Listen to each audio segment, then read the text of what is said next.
Hey, what's up, everybody? It's Jamel Gibbs, your family-oriented entrepreneur. Welcome to another podcast episode. This is the Business and Investing Podcast, where you learn all things business and investing related.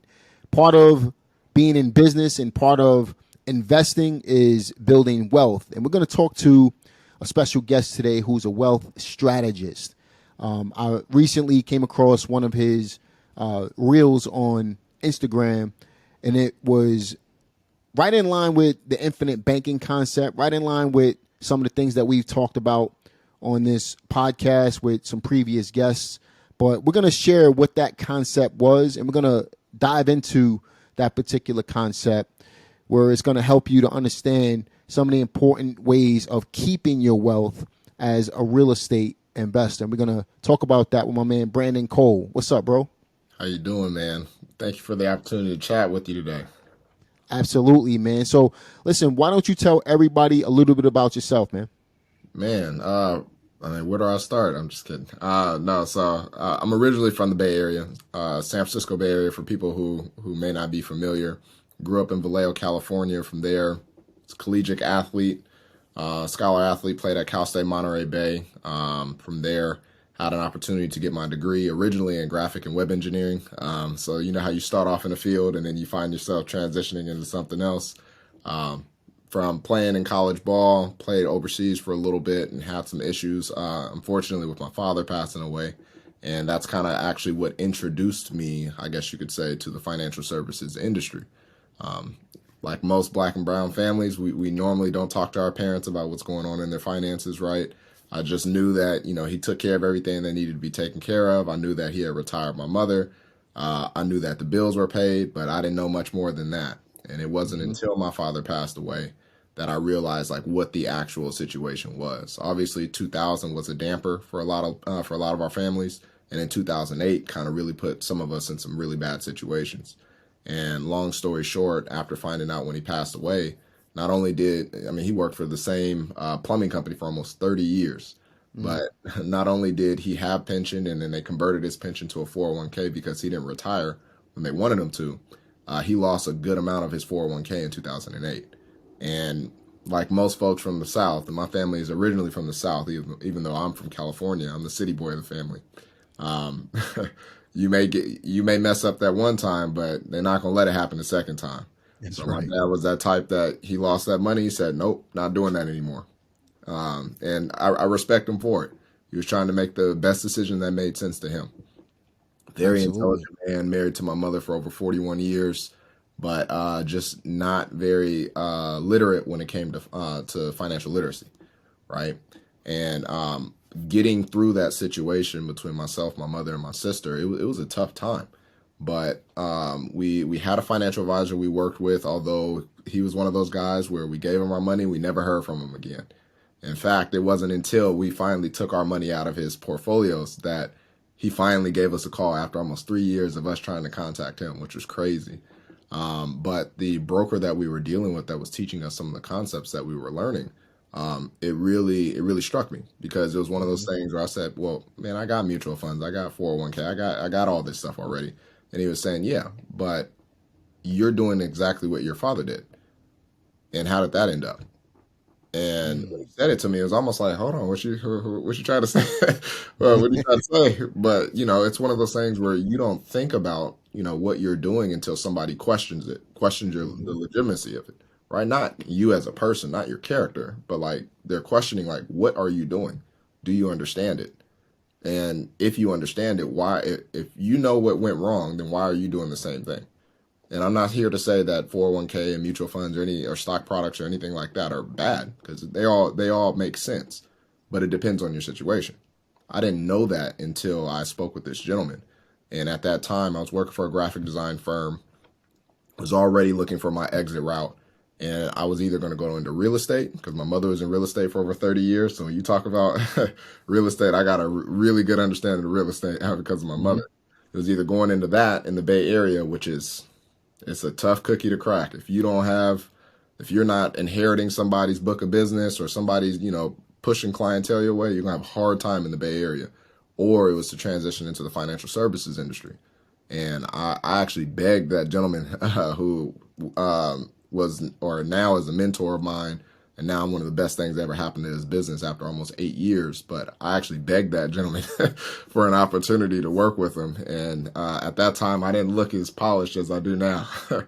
And he told me back then, most people your age don't do that well in this industry, man.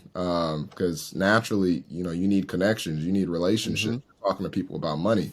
Not saying that you can't have dreads, but ain't too many dreadheads that I know that's high up there in the financial services industry. Not saying that it's not possible.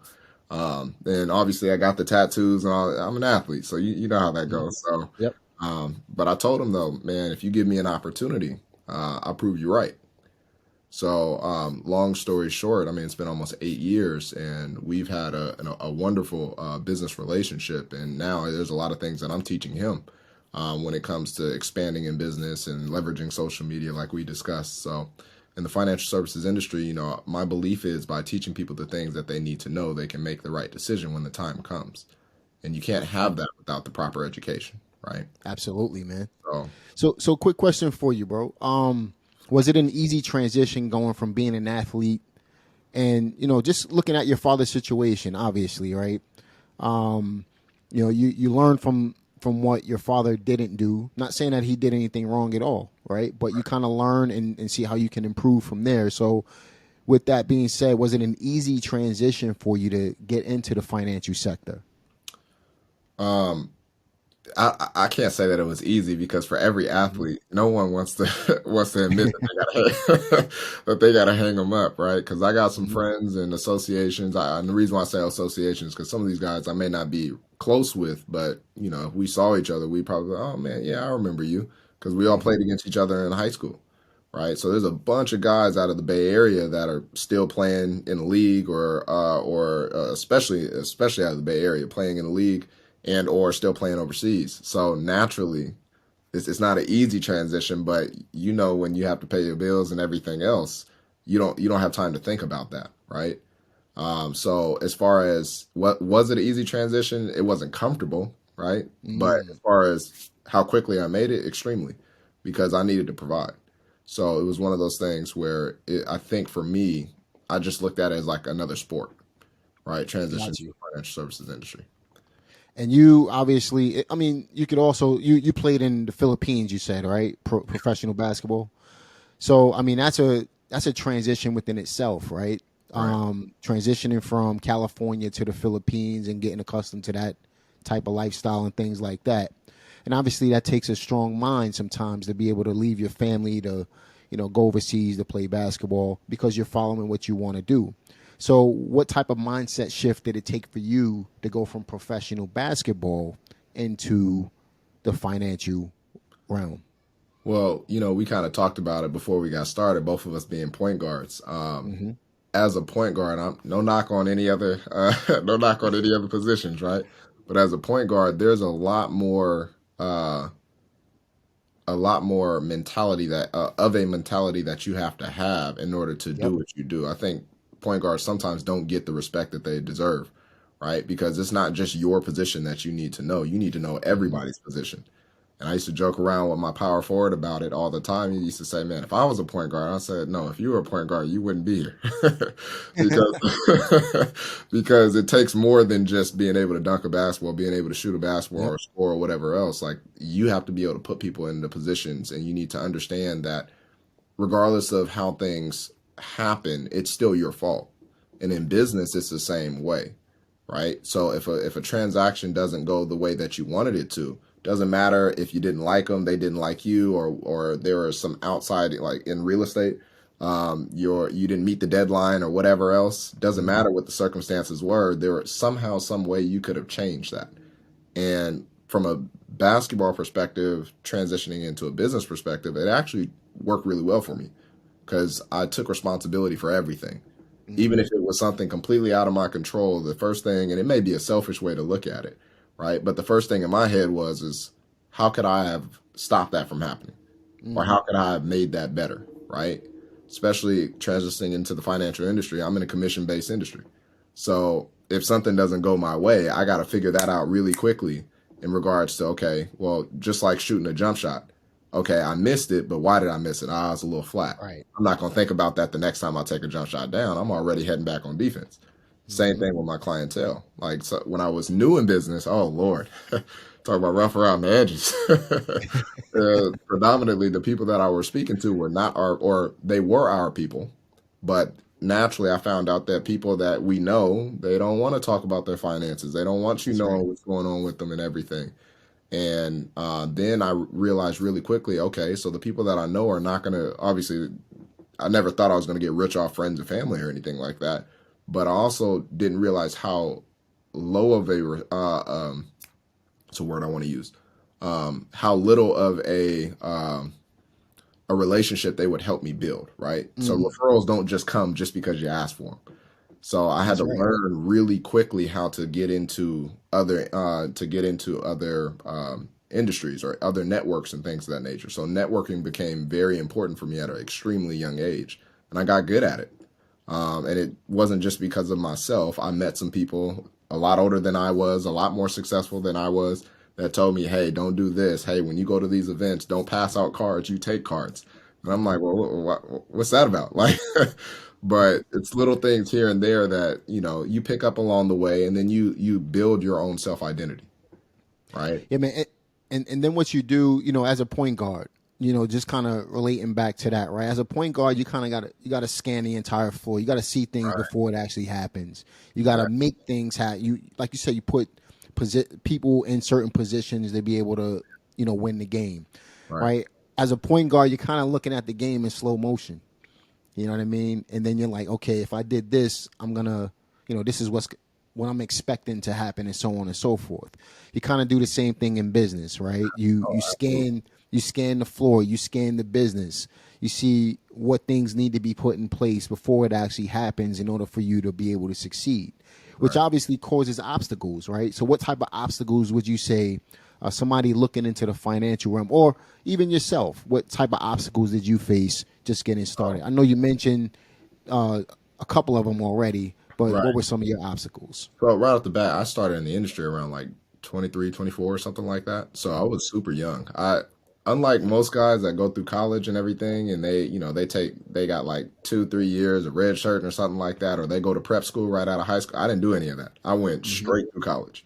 So I went JC, from JC to the university overseas for a year and a half, almost 2 years, bouncing back and forth straight into the corporate world, straight into Hmm. finance.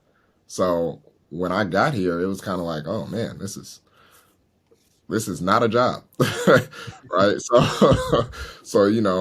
one of the first obstacles was realizing that I already kind of had my cards against me. I was young, African American, in an industry that most African Americans are not extremely successful in.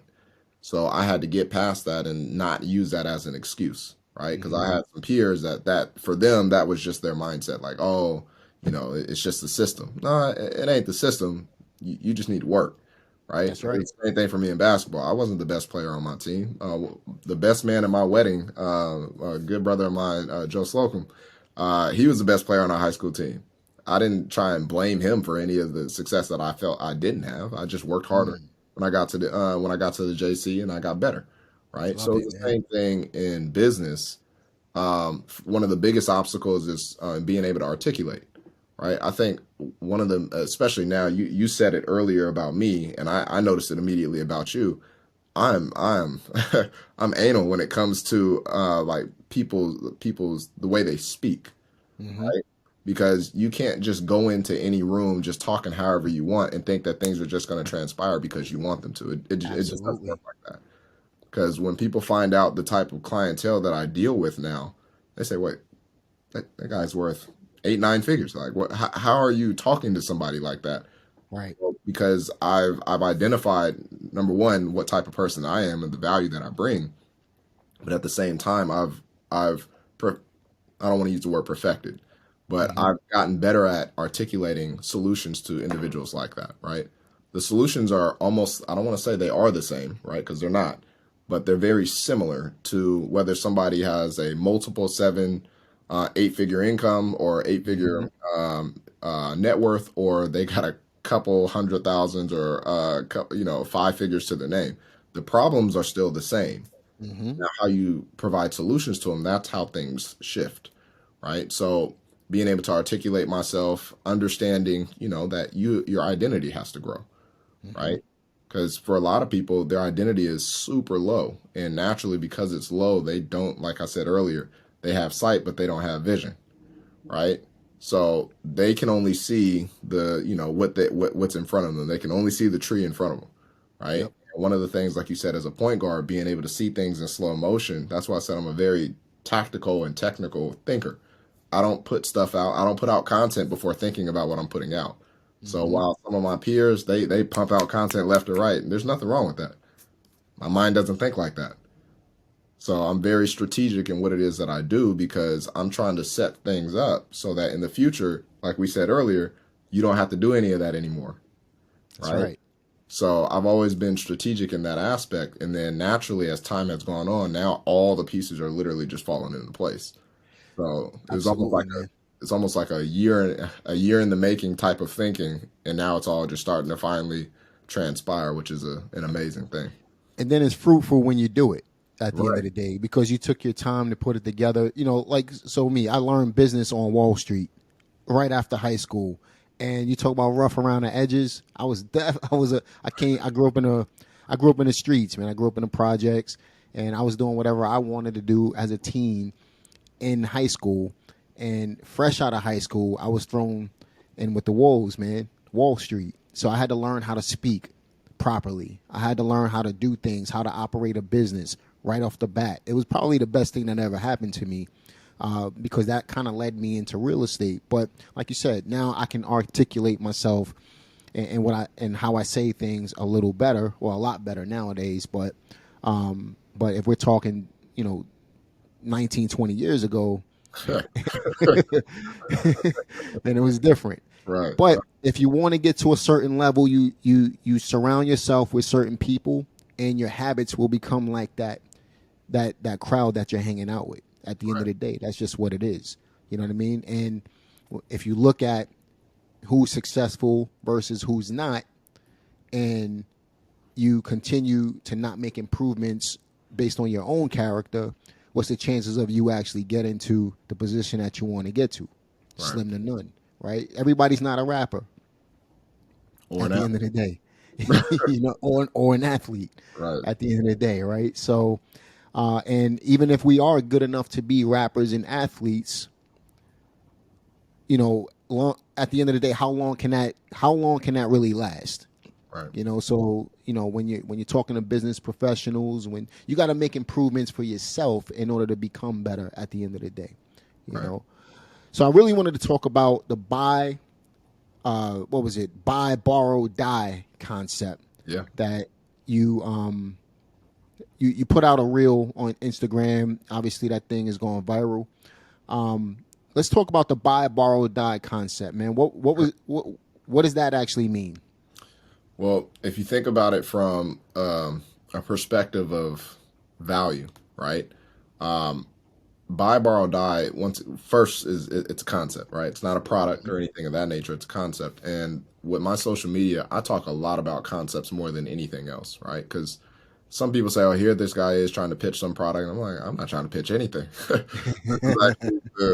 Social media is more one of those things where I just provide the value, and what I would like to do is kind of answer questions that normally would get asked. If that makes sense, right? And with buy, borrow, die, what a lot of people don't understand is the value that they have within the assets that they own. One of the things that a mentor of mine taught me, his name is Mitchell Chernock. He's out of the Bay Area. He's about like 67 or close to almost 70 years old. He got more energy than me and you combined, man. But he would always say to me, I remember when I was really new in the industry, I used to ask about real estate and things of that nature. And he said, assets with value mean nothing if you don't use it. And I was like, well, what does that mean? And he said, well, let's say someone has $1 million in equity or multiple $1 million of equity within their real estate portfolio. So normally when someone has that, they have what? Tenants, apartment complexes, things of that nature. And don't get me wrong, they have cash flow coming in, right? But with that cash flow that's coming in, there's still there's still upkeep. There's still everything else, right? There's still problems that they have to deal with. And what he mentioned was it's not about just trying to sell them another property or trying to find a product or service for them. It's about how can we magnify what they have, right?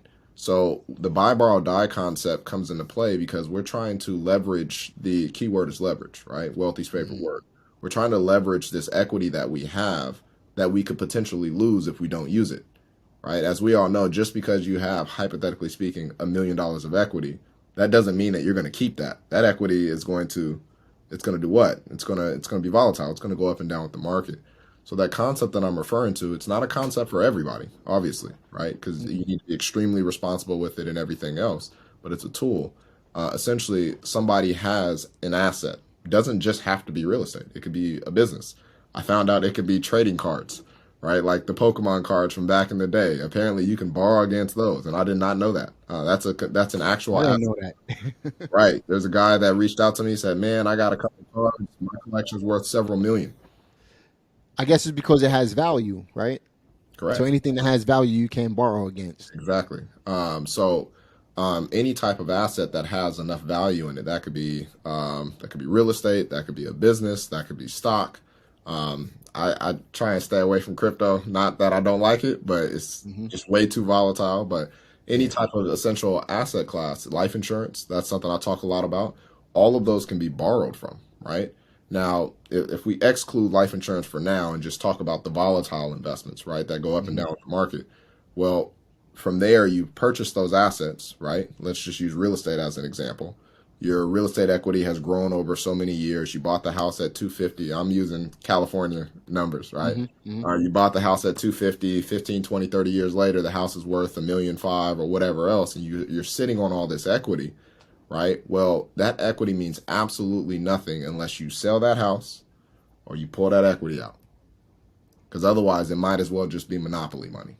Yep. Right? I think you will agree with me on that. Now, I'm not saying that you have to use it. 1,000%. Right. Now, I'm not saying for people to go take this equity out and then go splurge and buy a bunch of, clothes and no. Like, whenever I talk about leveraging money, you shouldn't be leveraging anything unless it's going to go make you more profit. It's just common sense. And, well, let me not say that. It's common knowledge. Common sense is common because common sense isn't common for everybody. Right. Because I noticed from the comments that I was getting that people are saying like, "Oh, now you're going to be in more debt," and it's like, well, you're not doing this to just go spend or splurge money. You're doing this to go acquire more assets or cash flowing properties or whatever else. So the goal is you have you purchase or obtain an asset, you borrow, right? The reason why we hear that the wealthy never pay taxes is because they have these large surpluses of resources, businesses, they live on loans, whatever else, exactly, and they live on loans. They borrow that money, and the amount that they're borrowing is obviously less than the cash flow that they have coming in or the profit from their business, right? So they don't care about having to pay it back because they literally have something paying it back for them. Now, if somebody doesn't have that, I have a lot of people that reach out and say, "Man, I love this concept. This is my primary home. I want to use that concept." And I say, "I'm sorry, but this may not be for you," right? Depending on the circumstances, right? Because if you're living, I'm not saying paycheck to paycheck, but if you're barely making it by and everything else, all you're doing is increasing your expenses if you're not careful with something like that. Now, for some people, they have the mindset for it. Others, they got to be, they got to be a little bit more careful. But you're acquiring an asset. You're borrowing from that asset, assuming that the person has equity, because you can't borrow from something that you don't have equity to, right? And then lastly, you're using that equity to acquire either some other asset, to put that towards a business, to put that into some type of investment, something of that nature that's going to create more profit for you. And just to put that in layman's terms for everybody listening, sure. I talk a lot about the BRRRR strategy, for example, right? That's just one example of what we're talking about, right? Perfect example. And what you're doing is you're buying a piece of real estate. You're going to refi cash out, it's called, but you're going to refinance your money out of it, the equity, pay off your initial loan or get your money back, and now you pull out additional equity, which is tax-free money. Right. because you can't get taxed on a loan, Correct. right? So now you take that money and you go get That's another anything. asset with it, and you Right. create more passive income from it. That Right. is the absolute perfect strategy based on what we're talking about today. Right. And you can also tie this in with infinite banking as well, right? That's a whole nother concept, which we can get into if you want to. Right. So But that's I'll say this probably about that. Yeah, I'll say this about that. Um, Anybody that does the BRRRR strategy and is not like leveraging that with a life insurance policy, you are shooting yourself in the foot. You just are. so. Let's talk about how that works, man. So you've already wonderfully explained the BRRRR strategy. Now just take it a step further. Before that money goes directly into the next project, most of my clients take that money and that goes into their policy first. And then they borrow from their policy to now put into the project. Now you're earning interest in two places at one time. That's crazy, man. So hold on a second. Let me.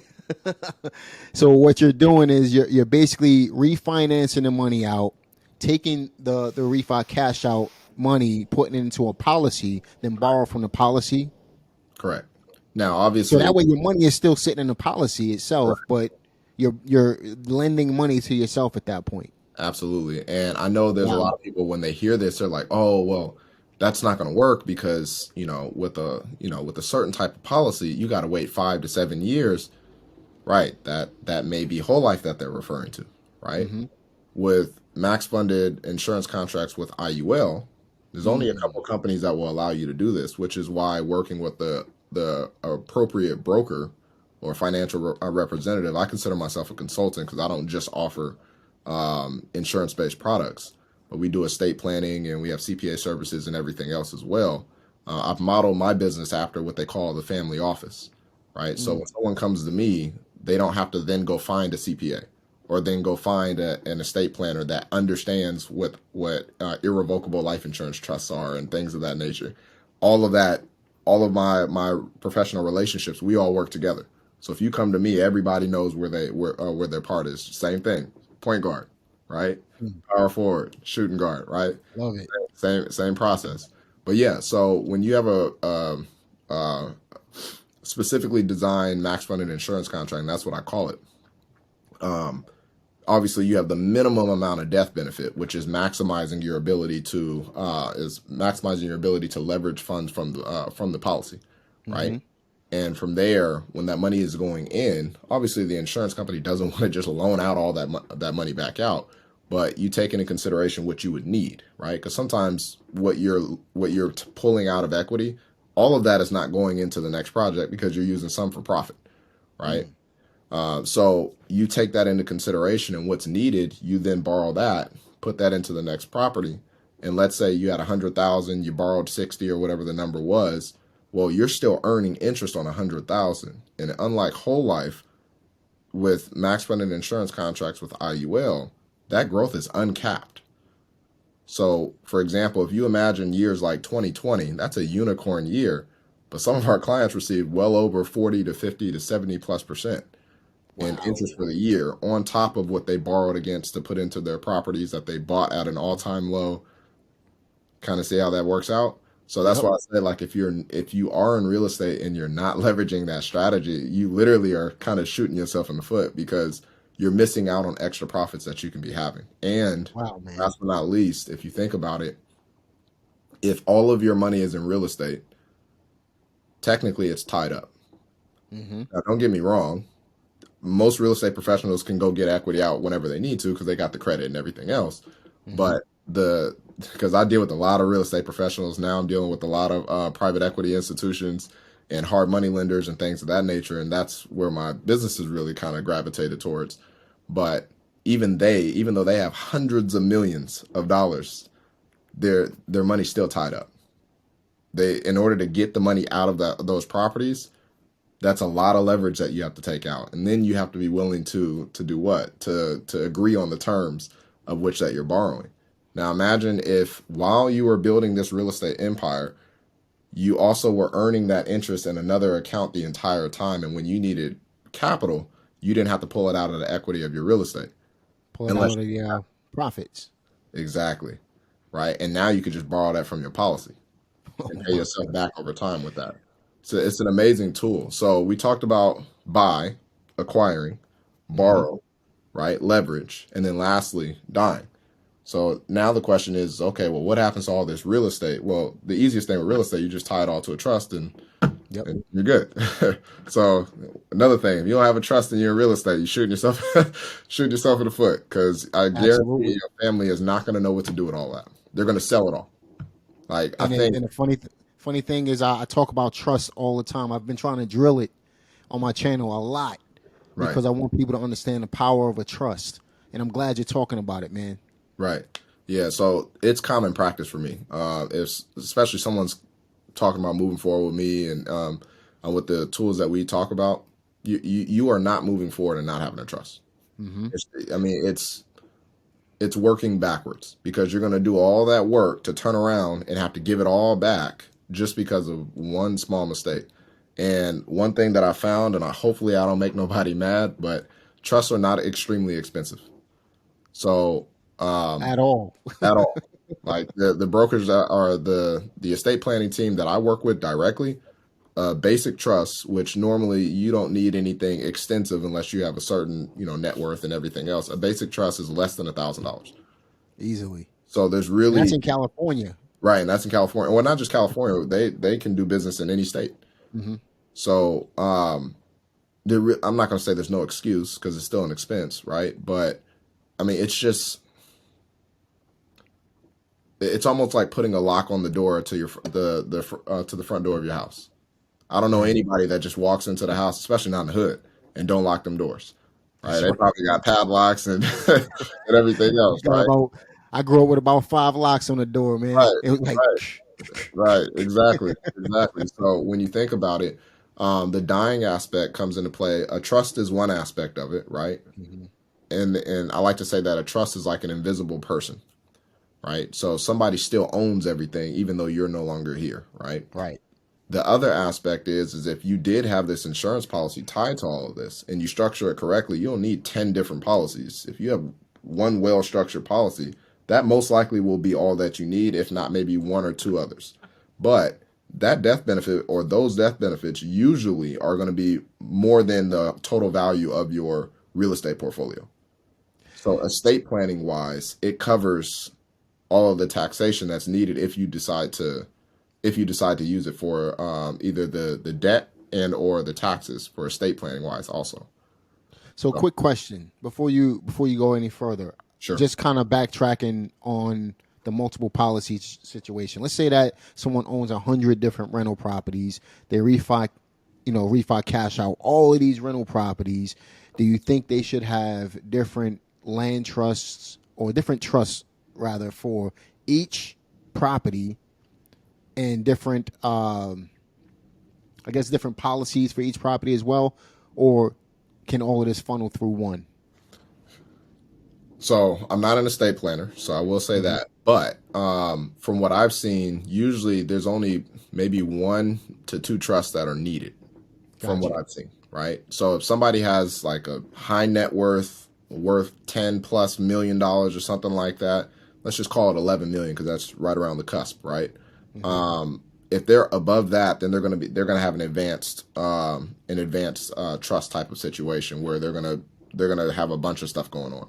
But Hmm. normally with that scenario, there's only a trust that's needed, and from there, the person can have multiple LLCs for all the other properties, Right. right? So all the LLCs own the properties, and then the trust owns the LLCs, right? Hmm. Now, the reason why I say you may need one or two is because you may have a family trust, and then you may have a business trust, Hmm. right? Because you may want to separate the two of those, right? One is going to be revocable, the other is going to be irrevocable, Irrevocable. Right. right? So in that scenario, to answer that question about the trust, I don't think you need a trust for every institution. You would just Hmm. revise the trust that you have, right? Right. Now, So obviously that's what the they plan. reason I'm saying that is Yeah, because like we set up a trust for every property.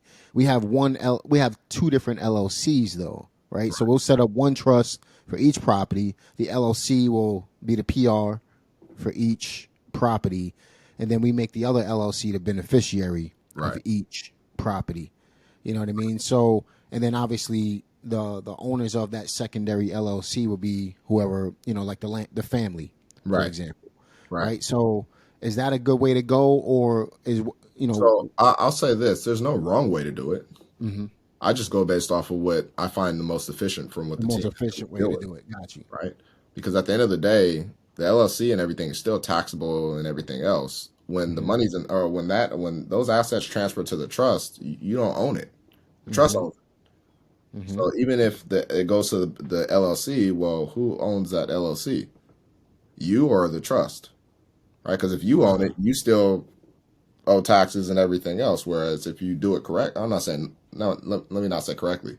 Do it the way that that we're referring to. I know that when Hmm. that money goes back into that trust, that everything's deferred at that point, right? So now the trust is who is due of those taxes. Taxes are still due. It's not like you Hmm. don't pay no Hmm. taxes, right? But now probate becomes less of an issue, right? Now Hmm. there's not as many places that the family has to kind of look into to figure it all out, right? And this is why having that team there to help you orchestrate all of that is great because Hmm. let's say Uncle John was the head of the household and he had the whole game plan, and then he dies and he didn't really share that with nobody else. How are they supposed to know, where everything is and everything Right. unless he has it completely written out in the will so when looking at it, I don't think there's a wrong way to go about it because there's always a different way to get up the mountain. I just know what Hmm. works for us, right? Right, and that's where the trust comes into play. If Right, Uncle John dies, the trust is kind of taken care of. Everything is taken care of at that point. It makes it right, easy for you. right, Right, right. understood, man. Yeah. So, So so with that being said, so we talked about the buy situation, right? Let's bring this around full circle. So we talked about the buy portion of it. Buy your assets. What do you do with the assets? You build equity in the assets, and then you borrow against the assets. Which technically we're talking about taxes. If you just keep borrowing as the equity grows in the asset, then you never really have to pay taxes on the money anyway, right? right, It builds equity, you borrow against it. Builds more equity, you borrow against it, right? So so you got the borrow part and then the die part, right? And that's exactly what you're talking about with the trusts, right. right? So how does somebody go about doing this effectively Yeah. with your So team? Yeah, so number one, you need a game plan. So, Hmm. because some people come to me and they say, "Yeah, I want to do this," and I'm like, "All right, awesome. What'd you have in mind?" Oh, I was hoping you'd tell me, and I'm like, "Well, well, I can't tell you what's going on in your life, right? But Hmm. you would take into consideration like what all you have going on, right? Do you have assets, right? Do you have real estate? Do you have stock? Do you have insurance policies? Whatever it is that you're planning to leverage. And from there, you start listing that stuff out. What I've learned is that a lot of people, they've never really taken the time to just sit down and write down what their game plan is, right? Or their Hmm. goals are, or even just write out their assets and everything else. And from all they're doing, if someone is reaching out to us, especially from social media or whatever else, they're reaching out. We normally have a questionnaire that's asking them some things about like what they're trying to accomplish. And then they can book a call based off of whatever video that they've seen. From there, we have a general discussion about, obviously who they are, what they're attempting to do. Hmm. And then we're going into detail with how that works, right? There's no paperwork or anything like that that's signed. What I'm trying to get an idea of is like, okay, is this even a strategy that you should be thinking about leveraging right now, right? Hmm. Because like I said earlier, it is not for everybody. I'm not the guy that's going to try and push that on somebody just because it could work. Nah, man. Like, because if you do it Hmm. wrong, as you know, right? You do that wrong, all hell breaks loose. Yep. So what we pay a lot of attention to is making sure that the individual is like the right fit for that situation. Because if not, then it doesn't mean I'm going to turn them away. But hey, maybe here's what we should work on between now and then, right? Hmm. Maybe we should, because sometimes there's husband and wife household, both making six figures, but then they're not living like, or their lifestyle is not like they're both making six figures. Right. So what I've learned is some spouses, what they can do is let's say the wife makes more money than the husband or Hmm. vice versa. Okay, well, moving forward, the husband pays all the bills. You're saving 100% of the wife's income. And that now is going to be leverage for the bird strategy or the buy, borrow, Hmm. die concept or whatever else, or purchasing more real estate or whatever. And now you can make all this work. But sometimes you need to kind of put all those pieces in play. Like we talked about earlier, like the point guard, making sure that everything is where it needs to be. There's a planning stage to that, right? It's not something people can just jump straight into.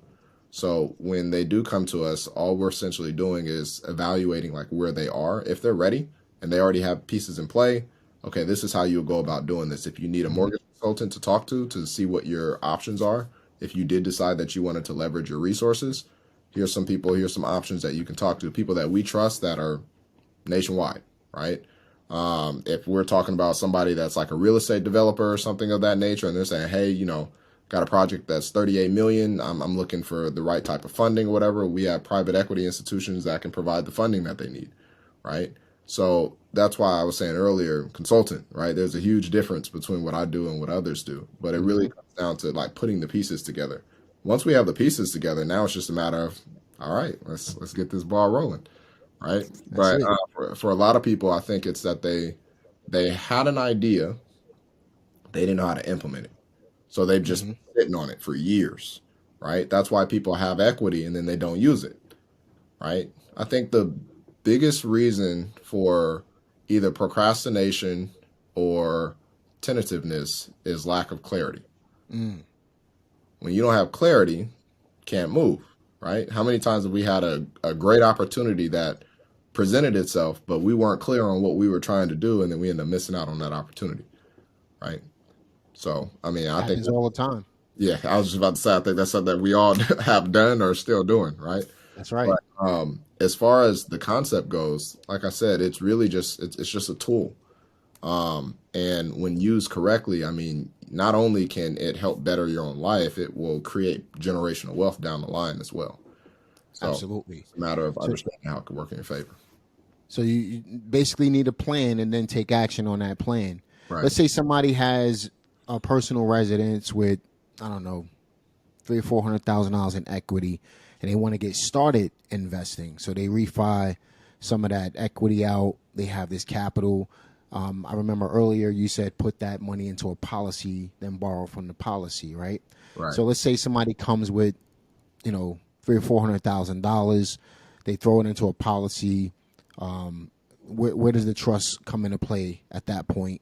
And is that a viable thing for them to do, borrowing from their personal residence as well? So that's one of those things that you got to be extra careful with, right? Because if it's your personal residence, obviously you are financially responsible for it. It's different when you have, you got investments, $50, $100, $1,000 or something, because now like that's predominantly what the type of clientele I deal with, where they say, well, I got 80,000 in cash flow coming in from my rentals, right? So that'll take care of whatever it is that I borrow, right? But when you don't have that, it's your direct income that's going to have to offset that, right? So once again, when people come to me, they say, yeah, I'm about to pull this money. I'm like, whoa. What is your plan, right? Well, I didn't have a plan. I was just going to put it in a policy. Got you. That's robbing Peter to pay Paul. You want to make sure that before you do it, before you remove anything, right? Because remember, when you borrow from, it's not like borrowing from a policy where you can pay yourself back at any time or not at all. When you pull from real estate, you know the game. You got to start paying on that next month. They might even take it from you on your way out the door, right? So you can't afford to just pull that equity and then whatever happens, right? So this is why I say, like, all right, well, what's the plan? Because if they had 400,000 or something like that they can get out, and the terms were working on their side and everything, all right, that's great, right? So what's the game plan? What are you planning on putting where? What property are you trying to acquire, or a multifamily unit or whatever else? Have an idea what the actual figures are going to be, and then from there we can design the policy, right? But not until you have everything planned out. This is not one of those things, especially with a primary residence, because obviously I'm not going to suggest that you pull equity out of your primary residence to do something like this, right? But if somebody did say that, hey, this is what I was considering, because I need to do something. I don't have enough for retirement just with my retirement account alone, right?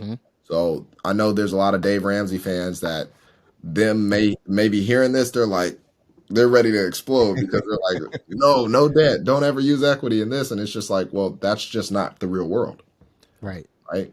Most, like I know they say that millionaires are built from investing and everything else. Yes, 30, 40, 50 years down the road.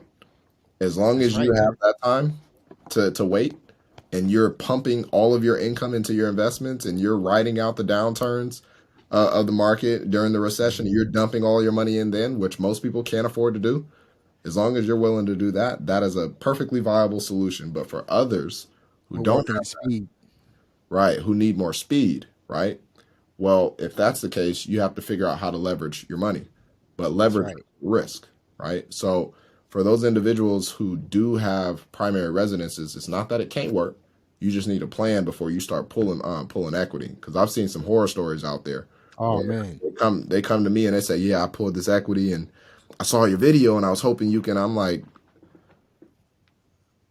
I'm not trying to be on the hook for that because Right. if they don't have a plan in place or anything else, and then the interest rate that they chose is not working in their favor, it's one of those things where it's almost like you just dug your own grave, right? Yep. Exactly. So, And I thought that was important for me to bring up. That's exactly why I asked you the question, man, because sometimes, you know, we may have some equity in our personal residence, but it's my firm belief, honestly, man, you shouldn't play around with your own personal residence. uh, If you have investments, you need to be a little more established before you get started with something like this at right, the end of the day, right? Get established, build your stuff up, then you can always, refinance into a trust or change the name into a trust, the deed right, into a trust, and refinance later on. But at the end of the day, the whole point is you want to be really careful and strategic with how you do things and the vehicles you use in order to build wealth strategically. You know what right, I mean? right. So, Absolutely. so how can our listeners get in contact with you, man? Well, I think the easiest way is social media. Hmm. My social media, I got the same user handle for TikTok and Instagram. I'm gonna start working on YouTube, man. I gotta I gotta get the YouTube going. I ain't got there yet, but my Instagram is Mr. Dot One Cole World. So that's OneCole, my last name, and then the word world. So Mr. Got it. One Cole World. I'm sure we can throw that in on the screen or something like that later. Yep. But yeah, that's the easiest way to reach out to me. I have a open office type of environment, I guess you could say. If you reach out, I'm most likely going to answer.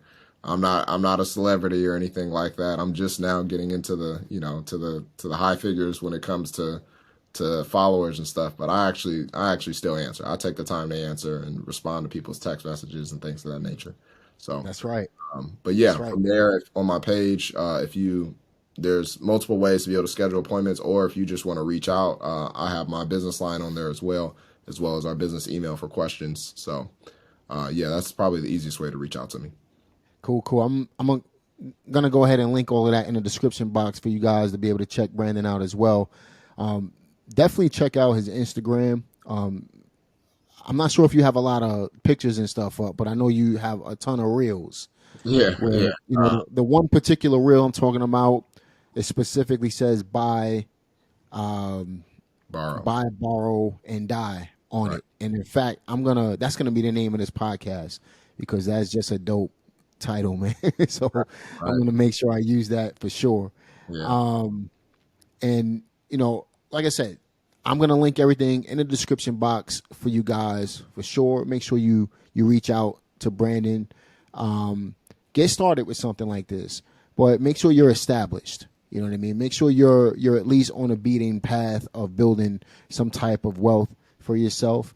And if you're just getting started with it, don't be afraid to pick up the phone and ask questions right, because you always want to you want to foresee things before it actually happens. So you have a planning phase, right? So Brandon will tell you how things work, what you need in place in order to make it work. Then you come right back to this channel and get it started through real estate investing, right? We right, just gave you one strategy. The BRRRR strategy is a great way to do this. You know what I mean? Even with interest rates being a little higher, if the numbers pan out, don't let that scare you away from doing deals at the end of the day, right? What books are you currently reading, man? right. Well, I gotta say, right now, I'm more of a podcast guy than anything. Nice. Yeah, I'm one of those guys. I can't sit still for too long. So, Me neither. so I'm always working on something. Actually, I'm an Audible book guy, man. When yeah, I'm working out and stuff, I like to listen to Audible. yeah. So here's But one I'm reading. So I just got back from ATL, right? hmm I've started reading on this. I'm probably, I don't know, about 3 4 chapters in. So The Power of One More by Ed Milet. I got a love chance it, to meet that gentleman a couple of love it. years back. Tiny dude, but I didn't know what he was, you know. But I mean, he's huge, muscle wise, Yeah, just small guy. But at the end of the yeah. day, a wealth of knowledge is something that I've learned from him over the times. hmm But that's an amazing book. For me, I'm reading like the things that I am reading are more based around like personal development than they are hmm business or anything else. But if I were to suggest any books for maybe from the insurance perspective, like wanting to know more about insurance-based products and things of that nature, there is the Retirement Miracle. There Mm. is tax-free retirement. There is I'm trying to think. Um, Retirement Miracle, tax-free retirement. There's the Laser Fund. There's a couple that are out there. And what I could do, I could shoot you the details for them, so you have the Cool. authors and everything else. Because that way, before people start making decisions like this, like you already have suggested, please, reach out to somebody. Even if you're reaching out to us, just reach out. Get Um, educated. Yeah, because the last thing you want to do is, go make a big decision like pulling equity from anything, right? Using leverage and then not hmm having a plan for it. Because as soon as you take that loan out, you're now responsible for it, right? So one of the biggest things that I get, and I get this from my dad. He was one of those type of guys, and he was a plumber, right? So he would always say, measure 3 times, not twice, 3 times, and cut Mm. once. Because if you mess that up,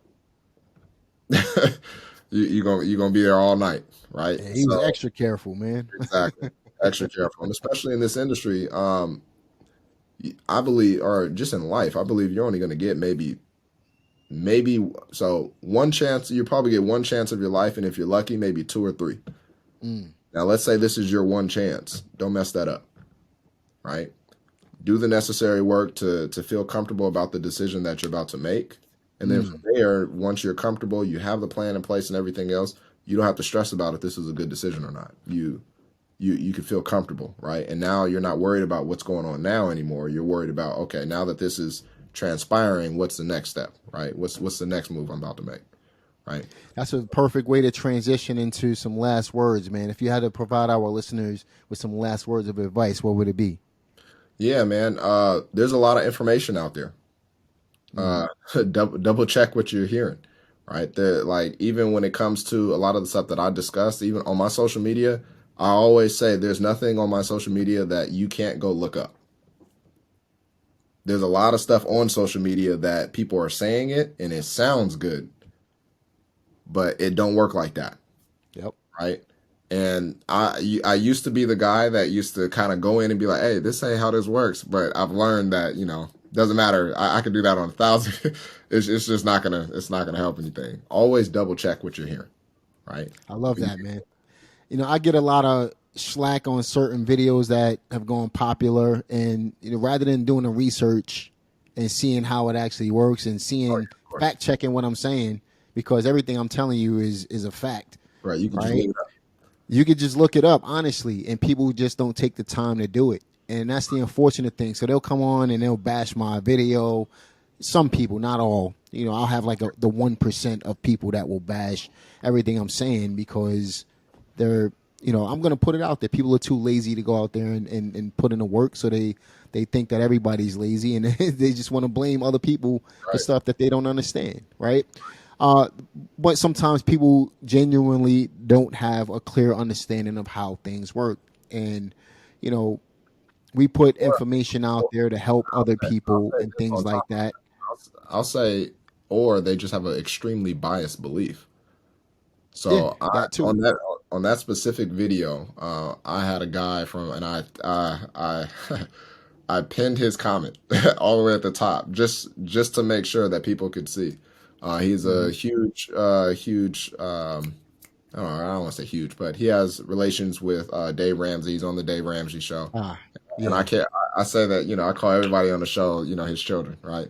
Because at the end of the day, they work for him. Yeah. But this gentleman, he had some things to say. I'm not going to name him or anything like that. I don't need to be petty. But he had some things to say, and he was like, "Oh, this is a scam," and everything else. And it's just like, how could you possibly say that? You're supposed to be a financial literacy expert. Now, expert doesn't mean anything. There's no licenses, no certifications other than what Dave Ramsey has done.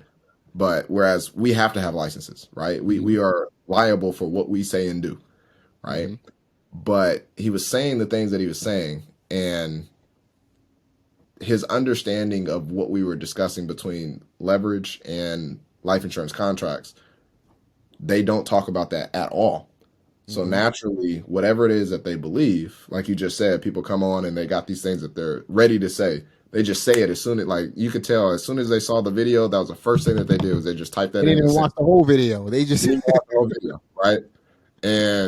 And all you have to do is just say, "Huh, never heard of this before," or maybe there's something to what he's talking about.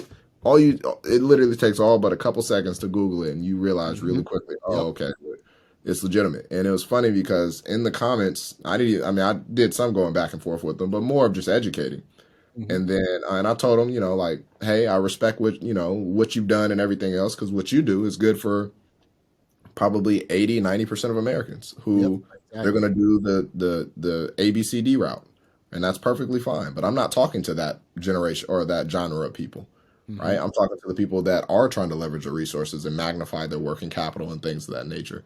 And ironically, a bunch of individuals kind of came in and were like, dude, you're an expert and you don't know this?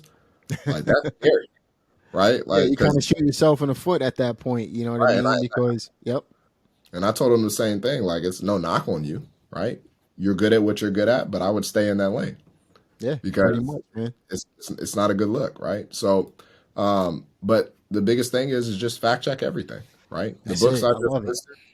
The books I just listed, those are going to be more than enough resources to give people an idea of some of the things that they need to learn. Even for myself, I'm starting to finally create my first. So I haven't been reading a lot, but I've been actually making my own books.